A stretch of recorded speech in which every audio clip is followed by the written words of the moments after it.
పరిశుద్ధుడైన మహిమ కలిగిన శక్తి కలిగిన నామములో ధన్యులైన మీకందరికీ నా హృదయపూర్వక వందనాలు చెల్లిస్తూ ఉన్నాను. ప్రియులారా, పరిశుద్ధులారా, బాగున్నారా? దేవుడు మిమ్మల్ని దీవించునుగాక.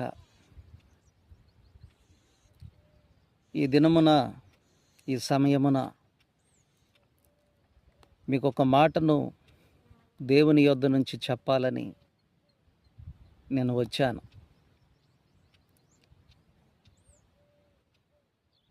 ఆయన సత్పురుషుడు. దేవుడొక్కడే సత్పురుషుడు.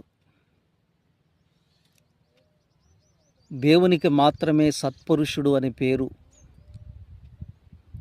సత్పురుషుడు అనగా ఏమిటి? సత్ అంటే ఎక్కడ కూడా మచ్చ డాగు లేని మంచివాడు అని అర్థం. పురుషుడు అనగా ఉన్నవాడు అనువాడు, ఒక్కడే అయి ఉన్నవాడు. ఆయనే అల్ఫా ఒమేగా, మొదటివాడు కడపటివాడు. సత్పురుషుడు, మంచి లక్షణాలు కలిగిన దేవుడు ఆయన మాత్రమే, ప్రభు అయిన యేసుక్రీస్తు.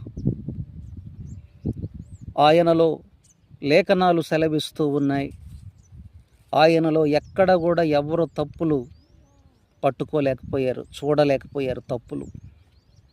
ఎవరైనా చూశారా? ఎవడైనా నిరూపించాడా? ఎవడైనా చూపించగలిగాడా? ఆయన సత్పురుషుడు. ఈ సత్పురుషుణ్ణి నీవు సత్ప్రవర్తనతో సేవించాలి. సత్పురుషుణ్ణి సత్ప్రవర్తన కలిగి నీవు సత్క్రియ చేయాలి. ఆయన సత్క్రియ చేయమంటున్నాడు. సత్క్రియ అంటే, సత్ అంటే మంచి, క్రియ అంటే పని, మంచి పని. మంచి పని చేసేది దేవుని లక్షణం, దేవుని పిల్లల యొక్క లక్షణం.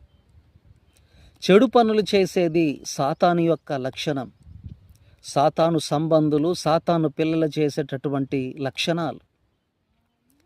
సత్పురుషుణ్ణి సేవించుచున్న ప్రతి విశ్వాసి, ప్రతి భక్తుడు, ప్రతి భక్తురాలు సత్క్రియ చేయాలి. పరిశుద్ధ గ్రంథంలో ఆదికాండం 4వ అధ్యాయంలో మనం చూసినప్పుడు